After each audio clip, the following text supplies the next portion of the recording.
Hey guys, welcome to my channel be with chemistry. So ये chapter number 1 solution का part second है। अगर आपको पार्ट 1 देखना है तो आपको लिंक डिस्क्रिप्शन में मिल जाएगा। साथ ही जो पिछला लेक्चर था और जो इस लेक्चर था, दोनों के नोट्स का पीडीएफ फॉर्म में, कंबाइंड पीडीएफ फॉर्म में डिस्क्रिप्शन में लिंक डाल दूंगी, आप वहाँ से ले सकते हैं। सो आज का लेक्चर जो मैं स्टार्ट करने वाली हूँ वो स्टार्ट होगा अपना वेपर प्रेशर से। मतलब कि आपका सबसे पहला जो लेक्चर है वो वेपर प्रेशर से मैं स्टार्ट करूँगी। तो वेपर प्रेशर एक्चुअल में होता क्या है, सबसे पहले ये जान लेते हैं। तो ये बहुत इजी है जानने को और इम्पॉर्टेंट भी है साथ में। So pressure exerted by the vapour above the liquid in equilibrium. यानी कि क्या है कि अगर मैं अपना एक कंटेनर ले लूँ और इसको मैं हीट देते जा रही हूँ तो ये वेपर बनाएगा। अगर ये लिक्विड है तो ये वेपर बनाएगा। तो जो ये वेपर्स बनेंगे ना, ये जो प्रेशर एक्सर्ट करेंगे, इन्हीं को हम क्या बोलेंगे, वेपर प्रेशर बोलेंगे। बस इजी है, ये समझने को बिल्कुल टर्म इजी है, साथ ही इम्पॉर्टेंट टर्म है ये। ठीक है। वेपर प्रेशर जो है अपनी दो चीज़ों पे डिपेंड करता है। एक करता है टेम्परेचर पे और दूसरा करता है सरफेस एरिया पे। ठीक है। अब आगे चलते हैं। तो ये है vapour pressure of liquid liquid solution. ठीक है। तो क्या है इसमें लिक्विड लिक्विड सोल्यूशन में, तो ये जो पूरा मैंने लिखा है ये डिस्क्रिप्शन है बिल्कुल। ये सब आपको ऐसा याद करने की ज़रूरत नहीं है, सिर्फ आप समझ लें। डिस्क्रिप्शन इसलिए लिखा गया है कि बाद में जब आप नोट्स पढ़े तो आपको ईजी हो, आप देख सके अच्छे से। जो इंपॉर्टेंट चीज़ है वो तो नीचे फॉर्मूला आएगा, वही आपके लिए इंपॉर्टेंट है, बट ये डिस्क्रिप्शन है जिससे मैं आपको पढ़ाऊंगी और बाद में जब आप खुद भी पढ़े तो आपको इजी लगे। स्टार्ट करते हैं। तो vapour pressure liquid liquid solution मतलब क्या हुआ, आप सोल्यूशन ले रहे हैं जिसमें दोनों ही सॉलिड सॉल्वेंट दोनों ही क्या है, लिक्विड फॉर्म में है। Let us consider volatile component. सबसे पहली बात, वोलेटाइल क्या होता है। वोलेटाइल वो होते हैं जो वेपर फॉर्म कर सकते हैं, जिनकी एबिलिटी है जो वेपर्स फॉर्म कर सकते हैं। ठीक है। और नॉन वोलेटाइल कौन होते हैं, जो वेपर फॉर्म नहीं कर सकते। यूजुअली मैं इजी तरीका बताऊँ तो वोलेटाइल ज़्यादातर केस में लिक्विड होते हैं अपने, और नॉन वोलेटाइल सॉलिड होते हैं। यानी जो सॉलिड है वो नॉन वोलेटाइल हो गए, बाकी सबके सब अपने क्या हो गए, वोलेटाइल हो गए। तो हम जो यहाँ पे ले रहे हैं, दो वोलेटाइल कंपोनेंट ले रहे हैं, एक ए और एक बी ले लिया। यहाँ पे जो B is more volatile than A, B ज़्यादा वोलेटाइल है A से, यानी B जल्दी वेपर बनाएगा एज कंपैरिजन टू A। हम PA और PB, लास्ट लेक्चर में मैंने आपको बताया था PA और PB क्या होता है। तो ये क्या है, partial pressure of A and B, यानी कि सोल्यूशन बनने के बाद A और B का जो इंडिविजुअली प्रेशर है उनको क्या बोलेंगे, पार्शियल प्रेशर। तो A का क्या होगा PA और B का क्या होगा PB। एक्स ए और एक्स बी यानी जीटा है जीटा बी क्या है, मोल फ्रैक्शन है अपने अपने ए और बी के कंपोनेंट के इन द सोल्यूशन। ठीक है। ये सारा का सारा डिस्क्रिप्शन जो है ये सोल्यूशन के अंदर की बात हो रही है। अब चीज़ आती है अकॉर्डिंग टू रॉल्स लॉ। ये रॉल्स लॉ, आप पहली बार ये लॉ सुन रहे हैं, ये लॉ भी इंपॉर्टेंट लॉ है। साथ ही ये लॉ क्या कहता है, ये लॉ कहता है the partial pressure of each volatile component in the solution is directly proportional to its mole fraction. अब आप सोचेंगे यही सेम बात जो है किसने बोली थी, याद कीजिए, हेनरी ने बोला था। यही सेम लॉ आपने हेनरीज लॉ में पढ़ा था, सेकेंड बार में पढ़ा था। बस फ़र्क इतना आ गया, यहाँ पे ये चीज़ तो सेम ही है लेकिन फ़र्क इतना आ गया, वहाँ पे उसने हेनरी कांस्टेंट लगाया था, बट यहाँ पे रॉल्स लॉ ने ये पी नॉट ए लगाया है। पी नॉट ए क्या था, vapour pressure of pure liquid A, और यहाँ पे P not B, vapour pressure of pure liquid B, और यही सेम चीज़ें थी। याद आ गई आपको। तो ये बिल्कुल उसी की तरह है। तो आप देख लीजिए, ये पी ए का ये आ गया और पी बी की वैल्यू ये आ गई, मतलब इस तरह से रिलेट करके आ गया समझ। नेक्स्ट चीज़ पर अगर हम चले अब नीचे, तो यहाँ से आते हैं according to Dalton's law of partial pressure. Dalton's law of partial pressure क्या कहता है, मैं बिल्कुल आपको इजी शब्दों में बता देती हूँ। ये कहता है कि जो जैसे मैंने सोल्यूशन ले लिया, तो सोल्यूशन में ए कंपोनेंट है, बी कंपोनेंट है, सी कंपोनेंट, डी कंपोनेंट है। तो इन सब के जो पार्शियल प्रेशर होंगे ना, इन सबको जब हम ऐड करेंगे तो ये इक्वल होगा जो टोटल प्रेशर है सोल्यूशन का। इसीलिए मैंने यहाँ पे लिखा है कि P T is equals to P A plus में पी बी। समझ आई बात, क्योंकि यहाँ पे मेरे पास सिर्फ ए और बी थे, दोनों लिक्विड फॉर्म में थे। ठीक है।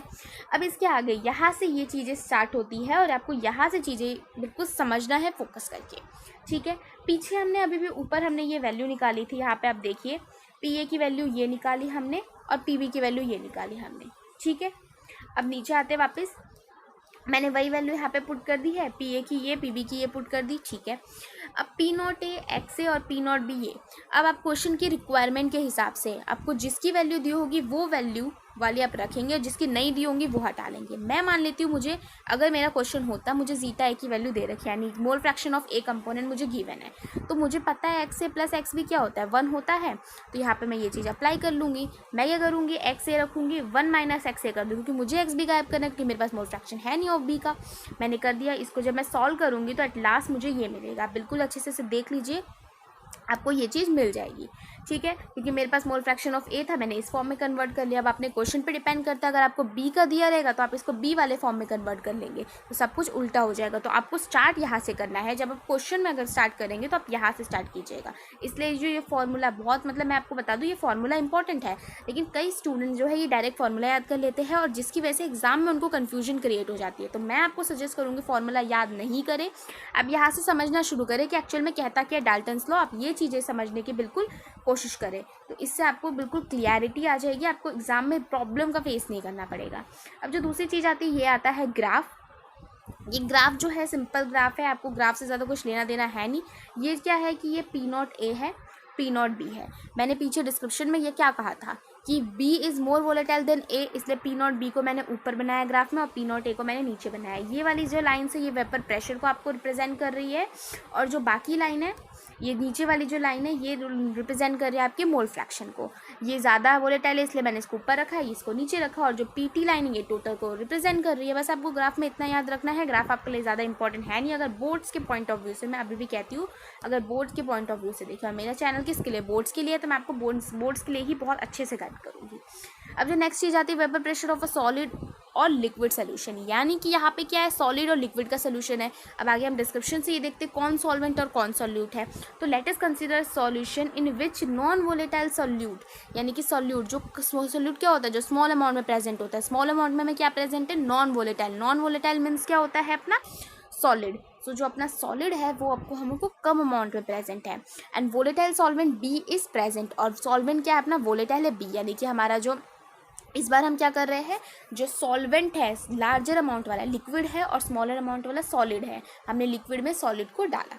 ठीक है, अब क्या है, P और PB, जैसे पीछे था पार्शियल प्रेशर हो गया सोल्यूशन के, X भी क्या हो गया, मोल फ्रैक्शन हो गया। ये बिल्कुल पीछे वाले की तरह है, तो इसको ज़्यादा डीप में जाने की ज़रूरत नहीं है। नेक्स्ट चीज़ पे आते हैं, फिर से अकॉर्डिंग टू रॉल्स लॉ, बिल्कुल रॉल्स लॉ के हिसाब से ये चीज़ आ जाएगी। अब जो ये चीज़ मैं आपको बताने जा रही हूँ इसको बिल्कुल ध्यान से समझिए, क्योंकि आगे कॉलिगेटिव प्रॉपर्टी में ये वाली चीज़ आपके लिए बहुत ज़्यादा इंपॉर्टेंट रहने वाली है। तो देखिए क्या मैं कहती हूँ, the pressure of solution is less than the pressure, vapour pressure of pure solvent, because पहली बात तो इसने बोला क्या, इसने बोला कि अगर मैं सॉल्यूशन का वेपर प्रेशर देखूँ तो जो अपना प्योर हमारा था ना, प्योर सॉल्वेंट, सॉल्वेंट क्या है, लिक्विड, प्योर सॉल्वेंट का अगर देखूँ तो उससे कम है। क्यों कम है, देखते हैं। क्योंकि solution, in the case of solution same some surface area is covered by solute molecules, और solute molecules यहाँ पे क्या है, हमारे नॉन वोलेटाइल। अब देखो मैं आपको ये चीज़ समझाती हूँ, हमारा एक खाली पेपर लेते हैं हम और यहाँ पे समझते हैं इस चीज़ को। ठीक है, ये मेरा कंटेनर था ए वाले का, ठीक है, मान लेते ए हमारा लिक्विड वाले का कंटेनर था। ठीक है, हम बी वाले की मतलब नॉन वोलेटाइल की बात ही नहीं करते अकेले में। जब हम सोल्यूशन में आए और ये बी था अपना, ऐड किया हमने दोनों को, जब सोल्यूशन में आए तो ए और बी दोनों बन गए। अब ये ए तो चलो अपना लिक्विड था, लेकिन ये क्या है, ये तो सॉलिड है। ठीक है, सॉलिड है। अब होगा क्या, ये देखिए, ये जो सोल्यूशन वाला कंटेनर, इसको थोड़ा बड़ा करते हैं, ये अपना लिक्विड के मॉलिक्यूल है, लेकिन ये जो सॉलिड के मॉलिक्यूल है ये इसको, अगर ये वेपर, जैसे कि मैंने इसको हीट दी, अब वेपर बनने जाएगा, ये वेपर बनने गया, ये वाला मॉलिक्यूल डिस्टर्ब, ये मॉलिक्यूल इनको डिस्टर्ब कर रहे हैं, इनको ऊपर आने में दिक्कतें का सामना करना पड़ रहा है, क्योंकि कौन आ गए, बी के मॉलिक्यूल्स जो इनको दिक्कत देंगे, इनको ऊपर जाने में रोकेंगे, नहीं जाने देंगे। जबकि जब ये अकेले थे तो ये फ्री थे, आराम से चले जाते। बिल्कुल उसी तरीके से, मतलब बीच में आ गए तो इनका रास्ता रोक लिया इन्होंने, इनको जाने में तकलीफ हो रही है, तो इस तरीके से क्या होगा कि इनका रास्ता रुक जाएगा। इसीलिए so the tendency of going solvent molecule, यानी कि liquid molecule, volatile molecule from liquid to gaseous is decrease. तो अगर लिक्विड टू गैस जाने का जो उनका अमाउंट है, अगर वो डिक्रीज हो गया तो ऑब्वियस है वेपर प्रेशर भी कम होगा सोल्यूशन का, किससे, सॉल्वेंट से। आपको ये चीज़ समझ में आ गई, क्यों है, क्या चीज़ कम है, कैसे कम है, ये चीज़ अच्छे से समझ लीजिए। नहीं समझ आए तो इस वाले जो वीडियो है इसको दोबारा ये वाली चीज़ चला के देखिएगा, आपको बिल्कुल अच्छे समझ में आ जाएगा। अब जो यहाँ पे हमने पी बी, अच्छा हमने बी को लिक्विड फॉर्म में लिया था, वोलेटाइल हमने बी लिया था ए से, यानी ए सॉलिड है तो वो तो उसका वेपर बनेगा ही नहीं, यानी उसका कोई प्रेशर ही नहीं रहने वाला। तो यहाँ पे जो पी सोल्यूशन होगा वो ओनली ऑन बी की वजह से होगा और वो इस तरह का हो जाएगा। तो इस वाले का ग्राफ थोड़ा आप देख लीजिए, क्योंकि ये थोड़ा स्ट्रेन सा ग्राफ है तो ज़रूर इंपॉर्टेंट हो सकता है, साथ में इजी भी है। पी बी है यहाँ पे, एक्स भी यहाँ पे 0 था, एक्स भी यहाँ पे 1 है, क्योंकि एक्स ए का यहाँ पे वजूद ही मत मानिए, क्योंकि वो तो सॉलिड फॉर्म में है। चलिए नेक्स्ट चीज़ पर अब चलते हैं आगे। अब आता है आइडियल और नॉन आइडियल। देखिए ऊपर वाली चीज़ में मैं आपको आज जो मैंने बताया, मैं टिक मार्क करती आई हूँ हमेशा से। और ऊपर जो हमारा फॉर्मूला था पीटी वाला वो इम्पॉर्टेंट था, मैंने आपको बता दिया अच्छे से। फिर वो जो डिस्क्रिप्शन वाली चीज़ थी वो इम्पॉर्टेंट हो जाती है आपके लिए, क्यों? क्योंकि वो आगे आपको इसमें काम नहीं आएगा, लेकिन आपको समझना ज़रूरी, क्योंकि आगे कॉलीगेटिव प्रॉपर्टी में काम आएगा। लेकिन अब जो चीज़ है आइडियल और नॉन आइडियल, ये शायद मार्क करना रह गया, बट ये आइडियल नॉन आइडियल भी आपके लिए क्या है, इंपॉर्टेंट है। ये बिल्कुल इंपॉर्टेंट चीज़ है आपके लिए। तो हम आइडियल और नॉन आइडियल चीज़ों को समझना शुरू करते हैं एक एक करके। तो जो आपका आइडियल सोल्यूशन है वो क्या है? Ideal solution, the solution which obey Raoult's law. Rawls law हमने अभी पीछे पढ़ा, क्या था? जो पार्शियल प्रेशर वाला, याद आया?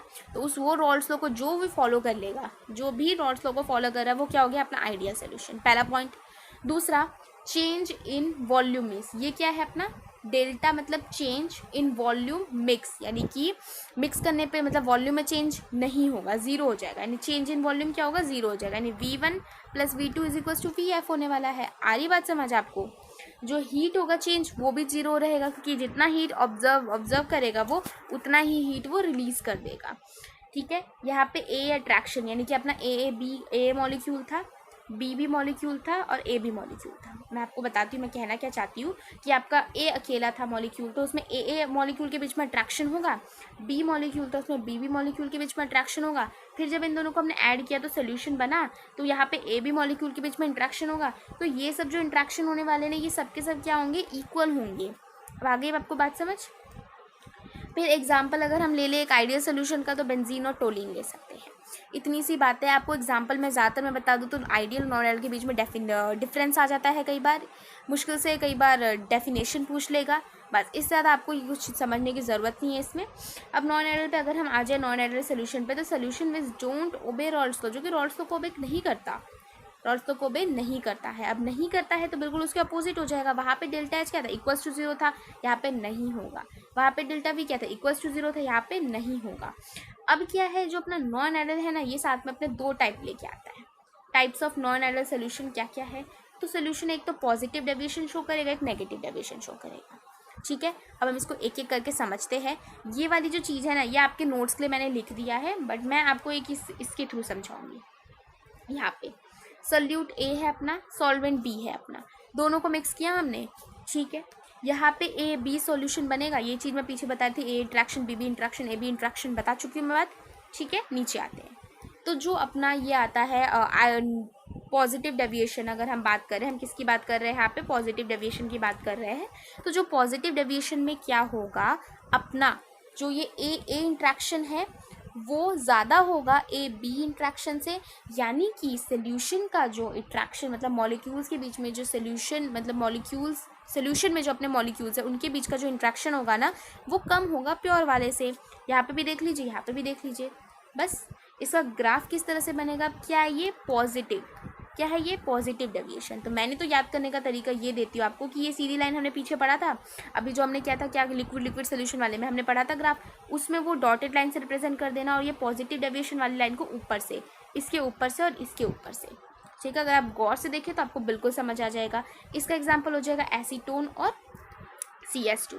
नेगेटिव डेविएशन बिल्कुल ही इसके अपोजिट हो जाएगा। यहाँ पे क्या होगा? यहाँ पे सोल्यूशन का इंट्रैक्शन जो होगा वो ज़्यादा हो जाएगा सोल्यूट से, सोल्यूशन का इंट्रैक्शन ज़्यादा हो जाएगा सोल्यूट से। बस इतनी सी चीज़ आपको याद रखनी। इसका ग्राफ बिल्कुल इसके उल्टा हो जाएगा। ये क्या बन जाएगा? नीचे की तरफ इसका ग्राफ बनेगा। ठीक है, बिल्कुल उसी वाले की तरह ग्राफ, लेकिन इसका नीचे की तरफ ग्राफ बन जाएगा। अब फिर एक और इम्पॉर्टेंट चीज़ आ रही है, मैं आपको बहुत गिनी चुनी, मैंने नोट्स भी अपने बिल्कुल इस तरह से शॉर्ट में बनाए हैं कि आपको सब कुछ गेन भी कर लेंगे, आपको बुक छूने की ज़रूरत नहीं है और सब कुछ आपका कवर हो जाएगा। ये अगेन इंपॉर्टेंट चीज़ है एजियोट्रॉफिक।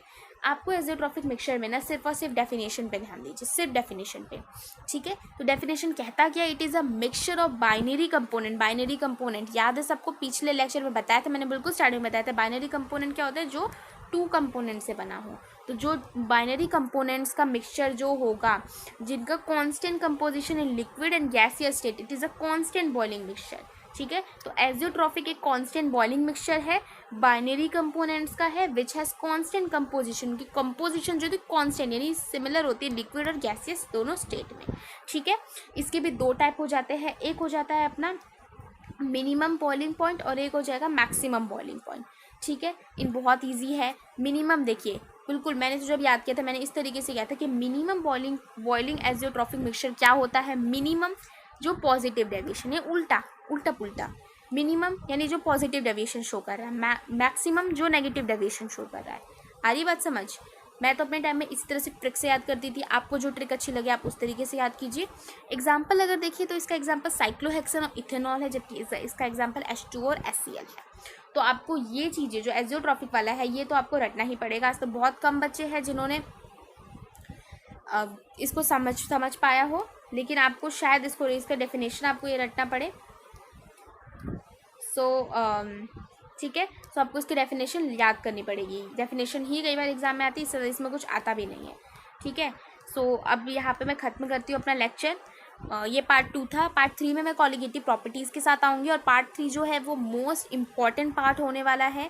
जो अभी मैंने पार्ट 1 कराया, पार्ट 2 कराया, ये भी थे इम्पॉर्टेंट, बट इनमें कुछ चीज़ें गिनी चुनी चीज़ें इंपॉर्टेंट थी। लेकिन जो अब मैं कॉलिगेटिव प्रॉपर्टी लेके आ रही हूँ, टोटल 4 प्रॉपर्टीज़ है। इन चारों को मैं आपको नेक्स्ट लेक्चर में कराऊंगी, जो कि बहुत इंपॉर्टेंट होने वाला है। तो उस लेक्चर को मिस ना करें। और अगर आपको मेरी आज की वीडियो अच्छी लगी तो प्लीज़ इसे लाइक करें, सब्सक्राइब करें, शेयर करें। थैंक यू सो मच, आपने मेरी वीडियो देखी।